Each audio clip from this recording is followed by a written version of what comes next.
आज का जो हमारा नेक्स्ट टॉपिक है वो है नाइट्रेट रिडक्टेज। नाइट्रेट रिडक्टेज जो है ये एक ऐसा प्रोसेसर है जिसके अंदर जो वो एटमॉस्फेयर की जो नाइट्रोजन होती है वो एटमॉस्फेयर की जो नाइट्रोजन है वो प्लांट्स के द्वारा डायरेक्ट एब्जॉर्ब नहीं हो पाती है। नाइट्रोजन एटमॉस्फेयर में 78% तक प्रेजेंट होती है, लेकिन जैसे इसकी एक प्रोसेसर होती है, जैसे बारिश के दिनों के अंदर बिजली की कड़क के साथ नाइट्रोजन वो है वो नाइट्रेट के रूप में बदलकर वर्षा जल के साथ डिज़ोल्व होकर प्लांट्स को ये प्रोवाइड होती है। जो नाइट्रेट होती है वो नाइट्रेट सॉइल्स में प्रेजेंट होती है, लेकिन जो रूट्स होती है उसको एब्जॉर्ब करके उसे पौधे तक पहुंचाने के लिए उसके लिए कुछ विशेष कंडीशंस उसके लिए अनिवार्य होती है, जैसे तापमान का कम होना या रेस्पिरेशन या श्वसन दर का कम होना या और प्रोटीन संश्लेषण की जो प्रक्रिया होती है वो इस प्रक्रिया के अंदर थोड़ी सी उसके अंदर इनहिबिशन यानी निरोधन पाया जाता है। और इसके अलावा जो एनएरोबिक कंडीशंस इसके लिए इस एब्जॉर्बेशन को जो है वो इफ़ेक्ट करती है। यानी कि जो नाइट्रेट जो होता है वो सॉइल के अंदर जब पाया जाता है तो वो प्लांट्स की जो रूट्स है उसके द्वारा एब्जॉर्ब करने के लिए इस प्रकार का जो वातावरण है वो उपस्थित होना अनिवार्य है, तभी ये एब्जॉर्बेशन की क्रिया है वो सुचारू रूप से संपन्न हो सकती है। जैसे तापमान का कम होना, जैसे कि श्वसन का कम होना और या अवायवीय श्वसन होना और जो है प्रोटीन संश्लेषण का रुकना। इस प्रकार इस प्रक्रिया के द्वारा यहाँ पर नाइट्रेट जो होती है वो नाइट्रेट बाई सॉइल से प्लांट्स के अंदर एब्जॉर्ब की जाती है। जो रूट्स जो होती है वो रूट की जो सेल मेम्ब्रेन होती है उसमें नाइट्रेट्स के ट्रांसपोर्ट के लिए जो प्रोटीन कैरियर्स जो होती है वो एनर्जीज की उसके अंदर आवश्यकता पड़ती है, और जब नाइट्रेट रूट्स में आ जाता है तो ये वैक्यूल्स के अंदर स्टोरेज हो जाता है और रूट सेल्स के अंदर जो ये डायरेक्ट एब्जॉर्प्शंस इसके अंदर होने लगता है। अमोनिया में ये रिड्यूस हो जाती है और इस प्रकार नाइट्रेट का अमोनिया में परिवर्तित होने की जो प्रक्रिया होती है वो 2 चरणों के अंदर संपन्न होती है, जिसमें नाइट्रेट रिडक्टेज यानी NR एंजाइम जो होता है वो अपनी भूमिका निभाता है। इसमें नाइट्रेट NO3 माइनस नाइट्राइट में नाइट्रेट रिडक्टेज एंजाइम की उपस्थिति के अंदर नाइट्राइट में बदल जाता है और इसकी प्रक्रिया के अंदर जो NADH जो होता है वो NADP के अंदर परिवर्तित हो जाता है। इस प्रोसीजर के अंदर जो नाइट्रेट रिडक्टेज होता है, ये नाइट्रेट जो रिडक्टेज है ये एक प्रकार का यूनिवर्सल एंजाइम्स है जो कि प्रोकैरियोटिक्स के अंदर और यूकैरियोटिक्स दोनों के अंदर ही पाया जाता है। प्रोकैरियोटिक्स के अंदर जो इलेक्ट्रॉन्स का डोनर जो कि फेराडॉक्सिन होता है, जबकि जो हायर प्लांट्स होते हैं उसके अंदर जो है NAD या NADP ये इलेक्ट्रॉन डोनर्स के रूप में काम करते हैं। और ये रेडॉक्स जो है वो कोफैक्टर FAD और हीम जो आयरन होता है हिम साइटोक्रोम तथा कोफैक्टर यहाँ पर है वो है मोलिब्डेनम की उपस्थिति इसके लिए अनिवार्य होती है। ये इंड्यूसिबल एंजाइम से एक प्रकार का जो कि मैक्सिमम एक्टिविटीज़ के लिए नाइट्राइट तथा प्रकाश इसके लिए आवश्यक होता है। ये फॉर रेड के अंदर NR की जो एक्टिव होती है वो रिवर्सिबल होती है और ये उसको रेगुलेशन करने का काम करता है। कि एक प्रकार के NR प्रोटीन जो होते हैं ये काइनेज से संबंधित होते हैं और इसका जो संबंध होता है वो 5 पोस्ट ट्रांसक्रिप्शन से रिलेटेड इसका संबंध होता है। इस प्रकार यहाँ पर जो है वो NAD के अंदर जो नाइट्रेट रिडक्टेज पाया जाता है उसके अंदर 2 प्रकार की सब यूनिट इस रिएक्शंस के अंदर हमें यहाँ देखने को मिलती हैं।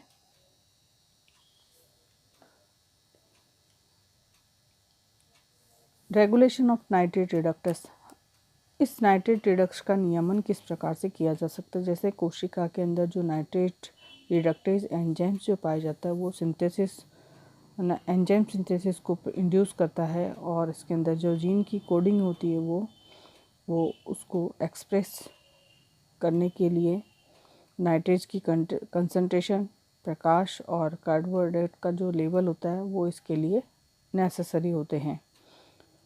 इसके अलावा यहाँ पर जो है एटीपी और मैग्नीशियम की प्रेजेंस भी वो एंजाइम्स को क्या करती है, वो एंजाइम्स को निष्क्रिय बनाने का काम करती है, जबकि एएमपी और मैग्नीशियम की जो प्रेजेंस होती है वो पुनः इसको एक्टिव करने के लिए वर्क करती है।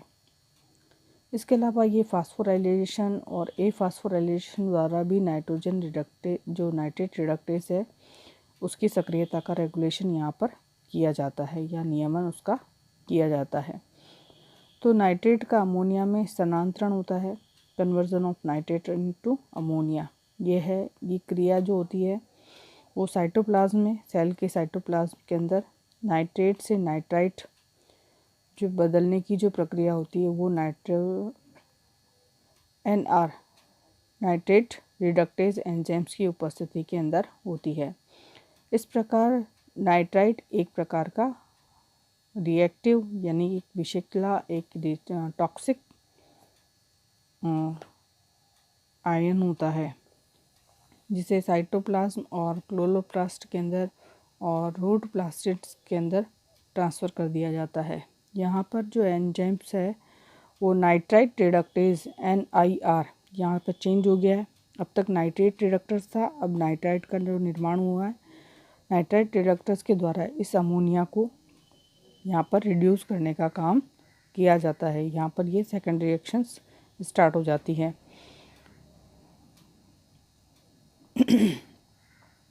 किया जाता है। अगर हम इस रिएक्शन को यहाँ पर देखें तो ये साइटोप्लाज्म पे होने वाली रिएक्शन है जहाँ पर नाइट्राइड FAD रेड जिसका रिडॉक्स हो जाता है, अपचयन हो जाता है।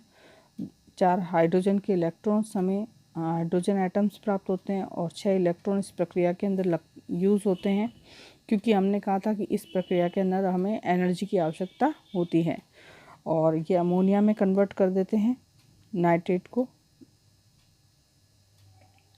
को अमोनिया में कन्वर्ट करते हैं और इसके अंदर जो फेराडॉक्सिन है उसका ऑक्सीडेशन हो जाता है और जल की हमें प्राप्ति होती है। ये प्रक्रिया जो है क्लोरोप्लास्ट के अंदर कंप्लीट होती है। इस प्रकार क्लोरोप्लास्ट के में जो है फोटोसिंथेसिस या इलेक्ट्रॉन ट्रांसपोर्ट सिस्टम में जो है फेराडॉक्सिन्स का रिडक्शंस क्लोरोप्लास्ट में हो जाता है।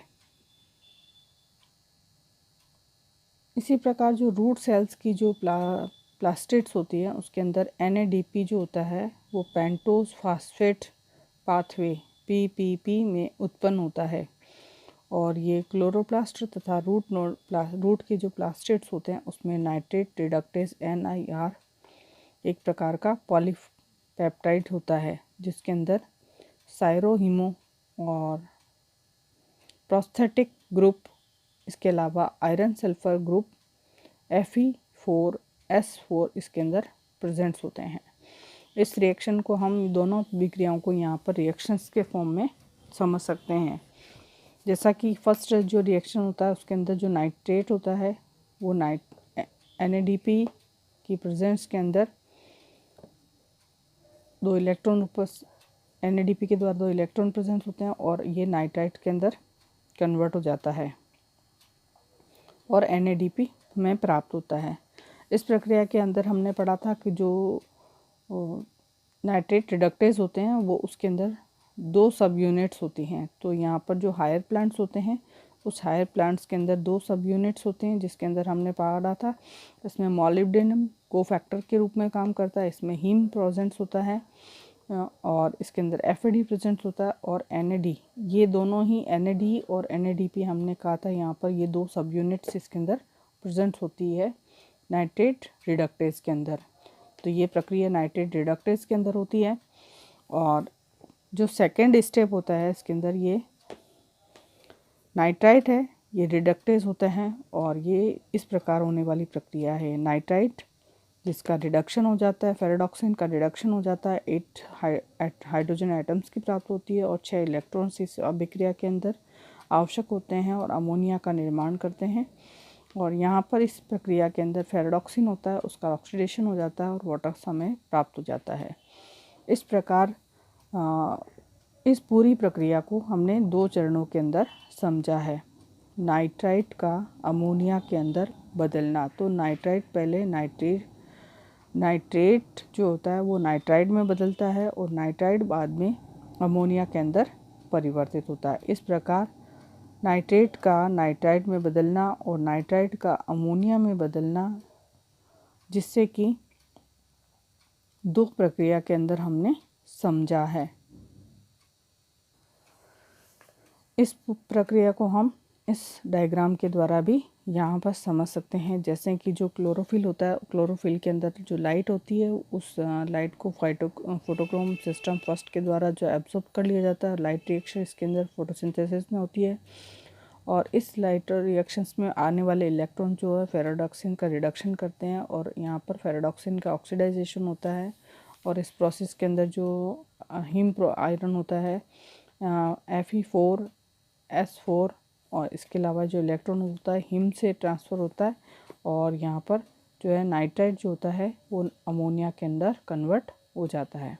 इस प्रकार जो ये जो प्रक्रिया है उसको हम रिडक्शन ऑफ नाइट्रेट कहते हैं, जिसके अंदर पहले नाइट्राइट और फिर नाइट्रेट दोनों का रिडक्शन इसके अंदर कंप्लीट होता है। इस प्रोसेस के अंदर हम इस डायग्राम में भी इस नाइट्रेट का रिडक्शन को समझ सकते हैं, जिसके अंदर हमने कहा था कि जो 2 सब यूनिट्स अपने यहाँ पर पाई जाती है। तो एक सब यूनिट जो होती है वो NAD और NADH और इसके अलावा इसके अंदर जो कोएंजाइम पाया जाता है वो मॉलिब्डेनम पाया जाता है।